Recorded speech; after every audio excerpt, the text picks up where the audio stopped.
Mobil ini tuh menggunakan 80% steel cage body structure and high density roof. Dia kayak bening gini, jadi lampu-lampunya yang nyala di dalam, cantik banget teksturnya, dan ada kayak tapak perjalanan kita gitu ya. Halo Sobat Setir, selamat datang di Setir Kanan, balik lagi sama gue Narendra. Dan sesuai dengan janji di video pertama, kali ini di video kedua kita tetap bareng sama Jetour T2 dan kita akan coba bagaimana impresi berkendaranya dari Jetour T2 ini. Sebelumnya, gue tuh udah sempet coba bawa Jetour T2 saat itu di Shanghai. Kita coba di test track dan kalau nggak salah inget mobilnya setir kiri deh. Dan karena itu test track, jadi kita bisa gaspol, kita bisa coba beloknya, zigzag ya dan segala macem. Sekarang kita coba di praktik langsung di jalan raya di Indonesia. Jadi kira-kira bagaimana nih? Relatable nggak sih mobil ini sama jalanan di Indonesia? So daripada penasaran, ikutin terus videonya sampai habis. Let's go!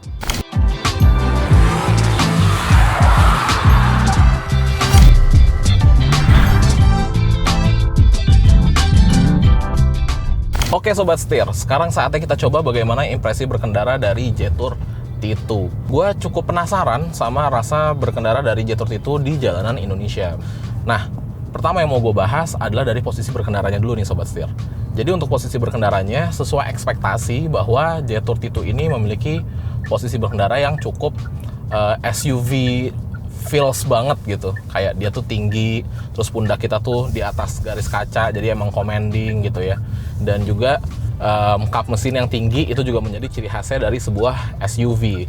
Nah, si Jetour T2 ini dia tuh memiliki pengaturan jok elektrik, maju mundur, naik turun, dan recline angle-nya, yang dimana jadi untuk melakukan pengaturan tuh lebih mudah gitu.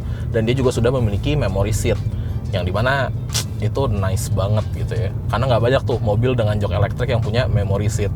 Selain itu, untuk pengaturan steering wheel-nya dia juga udah bisa tilt and telescopic. Posisi berkendaranya cukup rileks, cukup nyaman melihat ini adalah sebuah boxy SUV, karena nggak banyak boxy SUV yang memiliki posisi berkendara yang rileks seperti ini gitu.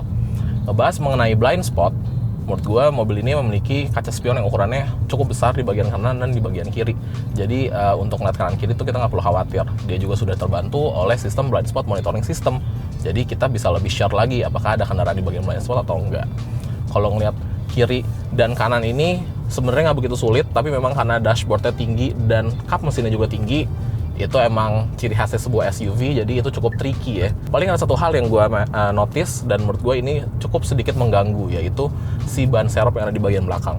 Jadi ban serep di bagian belakang itu kan dia ukurannya lumayan besar dan tinggi, dan dia itu makan space dari kaca belakang kita Sobat Setir.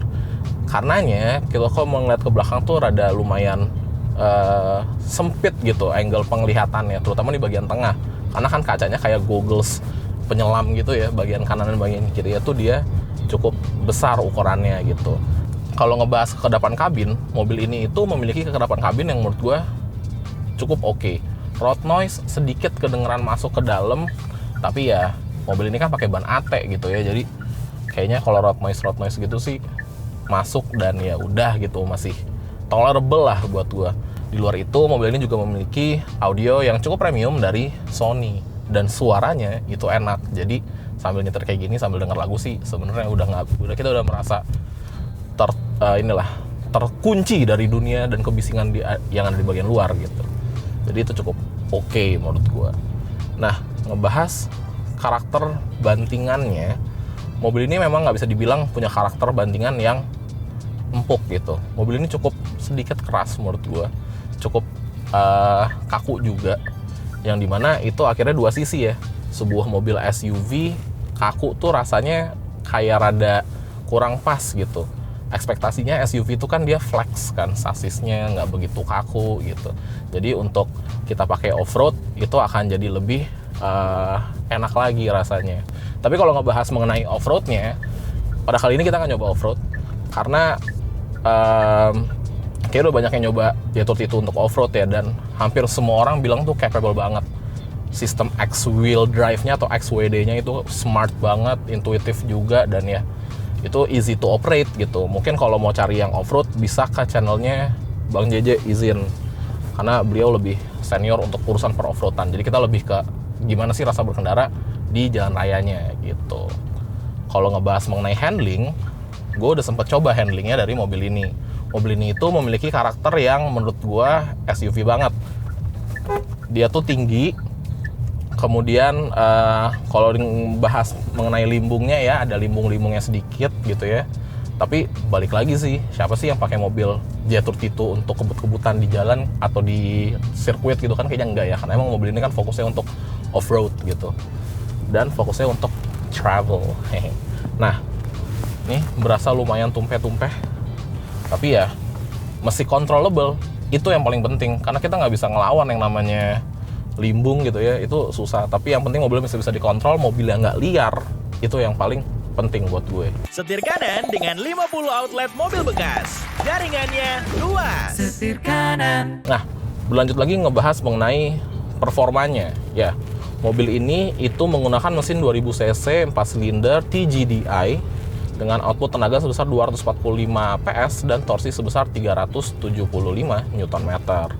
Tenaganya, karakternya seperti apa? Kalau kita lihat dari angkanya kan itu gede ya, cukup gede gitu. Apakah dia se-sporty itu, sengacir itu? Enggak juga, karena memang mobil ini memiliki karakter yang berbeda. Balik lagi, bukan mobil sport, tapi mobil untuk kebutuhan dan kemampuan off-roadnya gitu. Nah, dengan itu menurut gue tenaganya cukup ngisi di bagian bawah, sobat setir. Jadi kalau kita lagi nanjak-nanjak gitu ya, atau kita lagi masuk ke kubangan off-road, kubangan lumpur gitu, misalkan lagi off-road, pasti tenaganya akan keluar dan lebih dari cukup menurut gue gitu.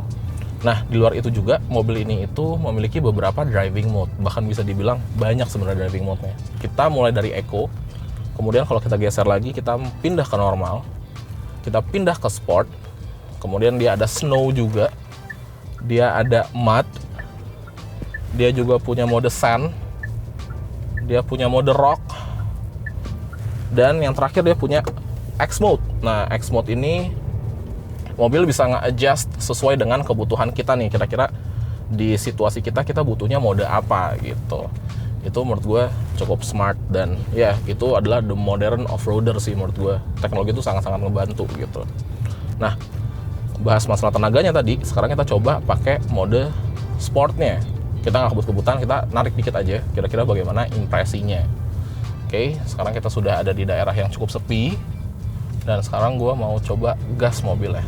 Oke, 3, 2, 1. Oke.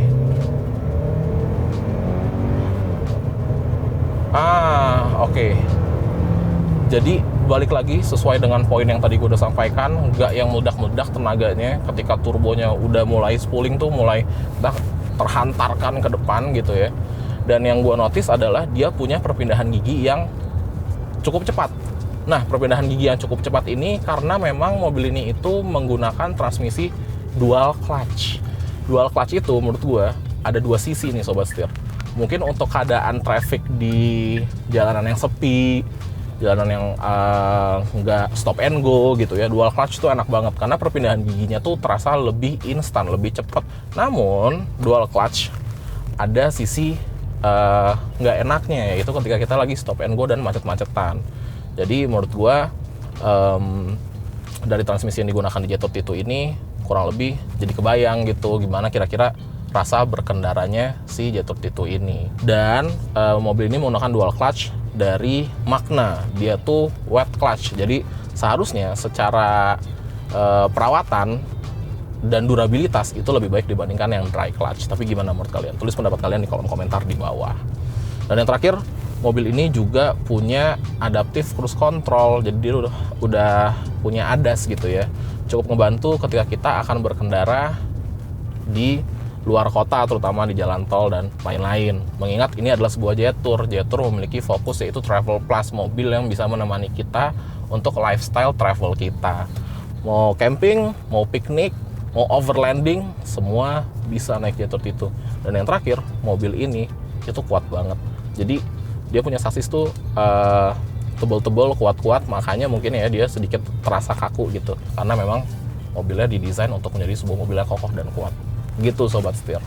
Nice banget. Jadi overall gue bisa bilang kalau Jetour T2 ini relatable sama jalanan Indonesia dan relatable juga sesuai dengan kebutuhan masyarakat Indonesia.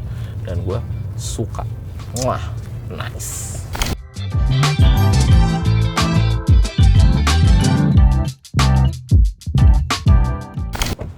Oke sobat setir. Jadi sekian video impresi berkendara dari Jetour T2 kali ini.